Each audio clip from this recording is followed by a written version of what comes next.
Assalamualaikum warahmatullahi wabarakatuh.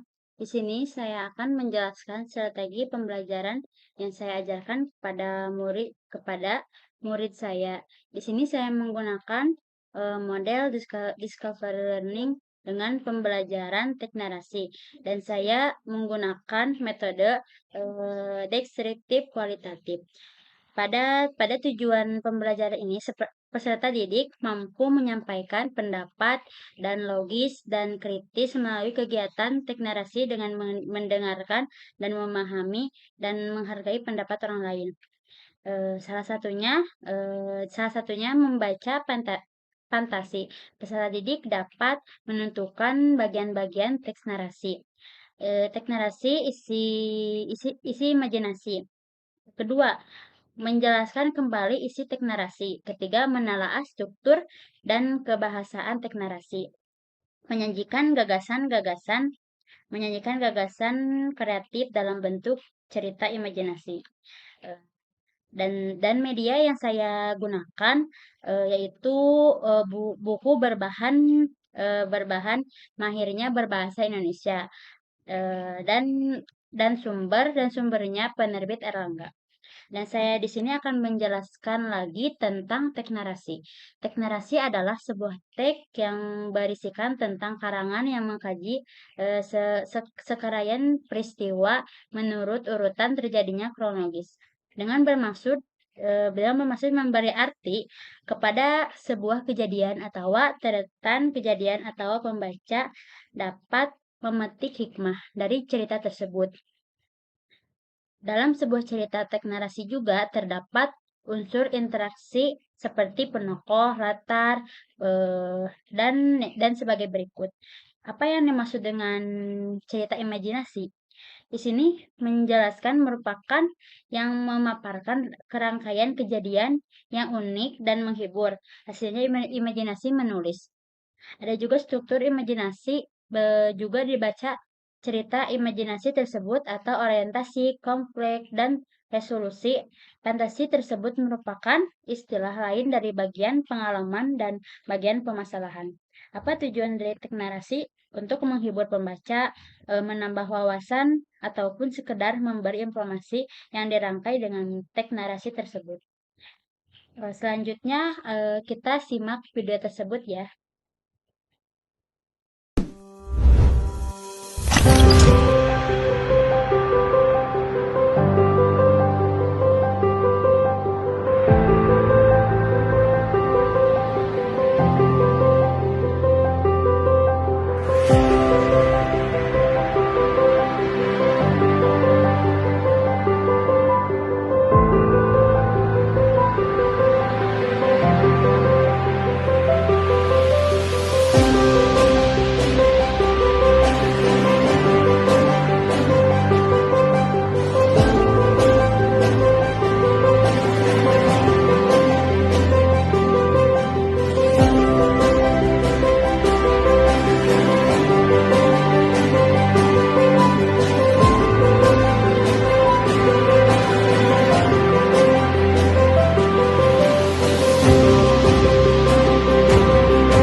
Sekarang buka halaman 51 ya.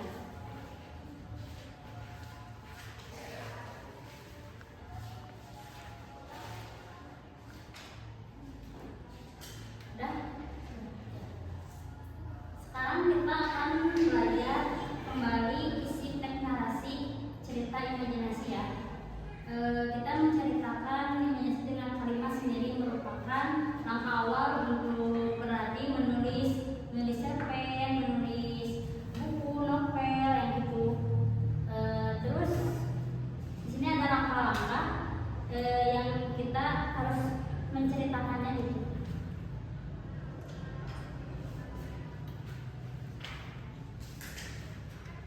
Sekarang ini judulnya Bayangan dalam Cahaya.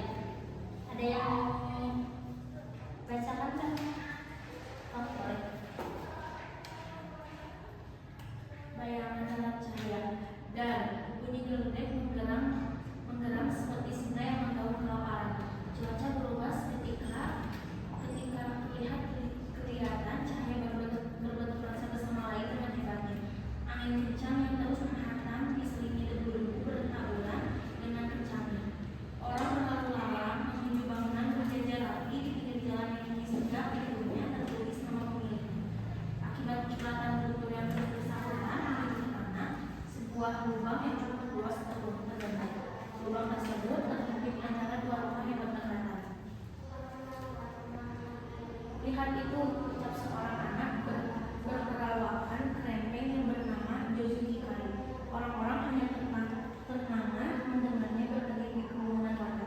Apa yang kau lihat? Kata seorang kakek mencoba memberi sinyal. Tadi aku melihat sebuah bayangan keluar dari kilatan tidur yang mendatangi sebuah lubang, balasnya.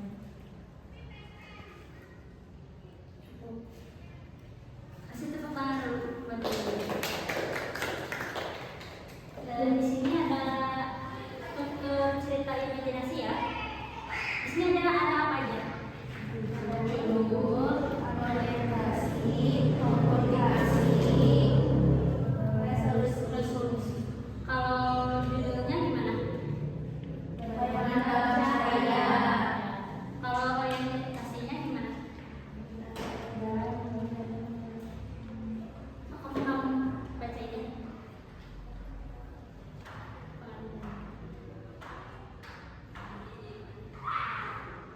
Yang orientasi itu.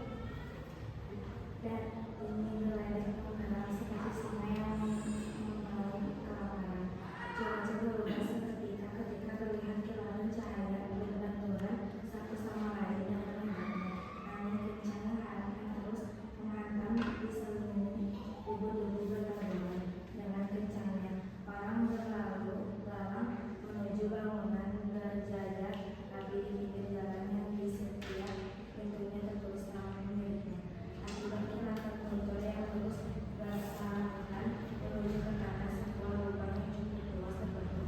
Lubang tersebut tersempit di antara dua rumah yang berdekatan. Yang kedua, komplikasi. Apa itu komplikasi? Komplikasi pada bagian Mengalami konflik atau problem. Yang ketiga ada apa itu? bagian ini merupakan tahapan penyelesaian atau penilaian. Sekarang ada ciri-ciri bahasa ya. Kebahasaan cerita imajinasi. Ada apa aja? Yang satu, konjungsi putaran waktu. Yang kedua, kata ganti. Yang ketiga, kalimat langsung dan kalimat tidak langsung.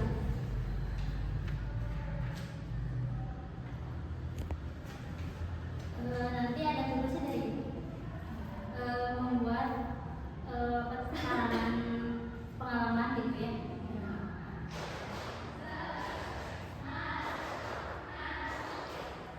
Itu dulu yang bisa baca dulu ya. Yang halaman 57 bisa baca dulu.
di mana tokoh ciptaan itu hidup, manusia tinggal di bumi.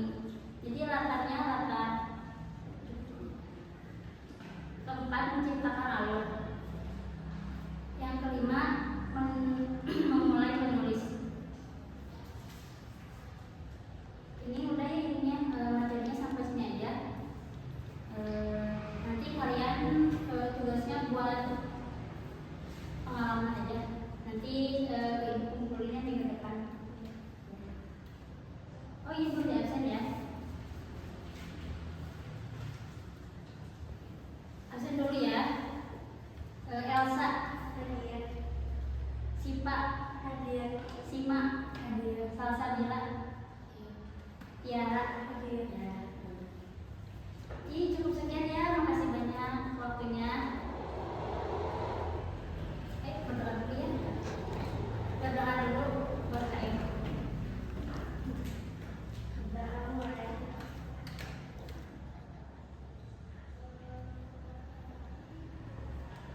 Berdoa selesai. Makasih ya. Terima kasih Bu.